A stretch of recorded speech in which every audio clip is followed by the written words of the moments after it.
Hi, I'm Sir Dash Masong. Welcome to my college entrance test review, Verbal Ability Part 7. Let's start. Verbal Ability 46, Error Identification, Parallel Structure. She enjoys reading novels, writing poetry, and to paint landscapes. Which underlined part contains the error? A. Reading, B. Writing, C. To paint, or D. Landscapes. Again, she enjoys reading novels, writing poetry, and to paint landscapes. Which underlined part contains the error? A. Reading, B. Writing, C. To paint, or D. Landscapes. Pause this video and try to answer it on your own. Go! Alright, the correct answer is letter C, to paint. Okay, let's analyze the sentence. Yung parallel structure, it requires that items in a list use the same grammatical form. Take note of that.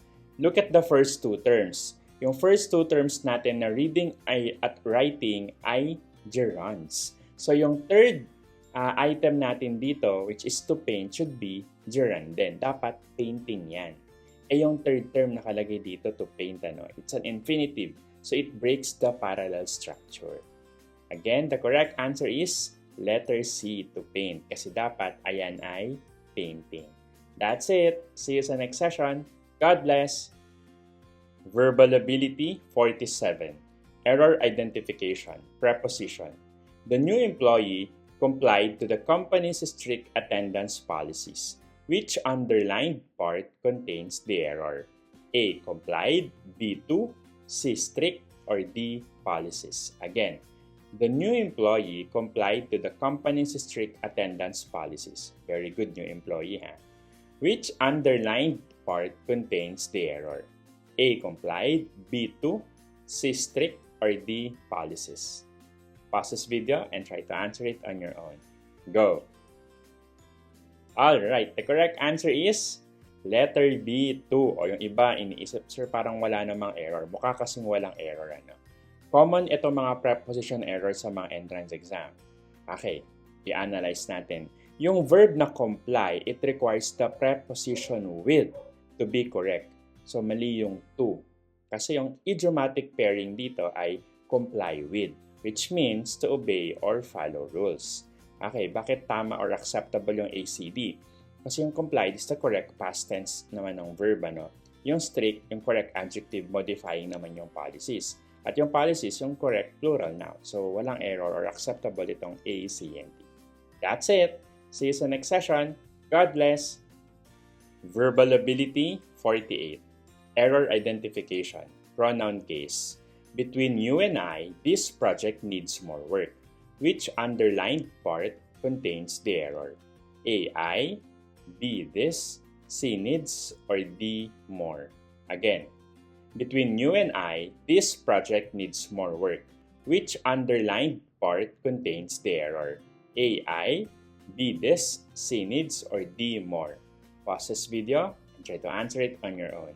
Go! Alright, the correct answer is letter A, I. Yung iba nalilito dito. May mga students na nalilito dito. Yung preposition na between, it requires an object pronoun. Take note of that. Again, yung preposition na between, it requires an object pronoun. At yung object pronoun for I is me. So kapag i-correct ko to, dapat ang nakalagay, between you and me, this project needs more work. Okay, again, common error to kasi yung mga students, they often use the subjective pronoun I after a preposition.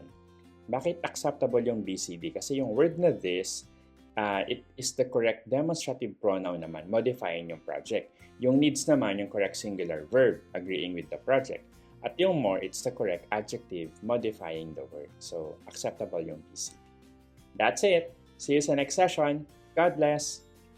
Verbal Ability 49. Error Identification, Double Negative. The student didn't have no excuse for being late. Which underlined part contains the error? A. Didn't, B. No, C. Excuse, or D. Being. Again, the student didn't have no excuse for being late. Which underlined part contains the error? A. Didn't, B. No, C. Excuse, or D. Being. Pause this video and try to answer it on your own. Go! Alright, the correct answer is letter B, no. Okay, let's analyze the sentence. Kitang-kita, no? Clear that the sentence contains a double negative. Yung word na didn't, yung option A, it's already a negative contraction siya ng did not. Tama? So, pag naglagay ka ng no, it creates a double negative. So, paano mo i-correct ito? The correct phrasing should use any instead of no. So, pag itinama ko, ito na yung magiging sentence. The student didn't have any excuse for being late. Bakit acceptable yung ACD? Kasi yung didn't is the correct contraction naman for did not. Yung excuse naman is the correct noun. At yung being is the correct gerund form used after a preposition. So accepted yung ACD. That's it. See you sa next session. God bless. Verbal ability 50. Error identification. Adjective versus adverb. She performed real well on the entrance examination. Which underlined part contains the error? A. Real, B. Well, C. Entrance, or D. Examination? Again, she performed real well on the entrance examination. Which underlined part contains the error? A. Real, B. Well, C. Entrance, or D. Examination? Pause this video and try to answer it on your own. Go! Shoutout muna kay Iska na performed well sa entrance exam. Congratulations. Sana all. Alright, the correct answer is letter A, real. Okay, bakit mali yung word na real? Kasi yung word na real is an adjective, no? But here, it is used to modify the adverb well, which requires an adverb. So yung correct adverb form ay really. So kapag i-correct ko yung sentence, ito yung mangyayari. She performed really well on the entrance examination. Alright, bakit acceptable yung BCD? Kasi well is the correct adverb modifying performed. So correct naman na yun. Yung entrance naman is the correct noun used as an adjective. At yung examination, of course, is the correct noun. So the correct answer dito ay letter A. Dapat really yan. That's it. See you sa next session. God bless. Hashtag, sana makatulong. If you want a free digital copy of this reviewer, pinamimigay ko po ng libre. How? Just comment on this video, free reviewer, and I will send you the link. And for more reviewers, please feel free to visit my social media account, Sir Dash Academy.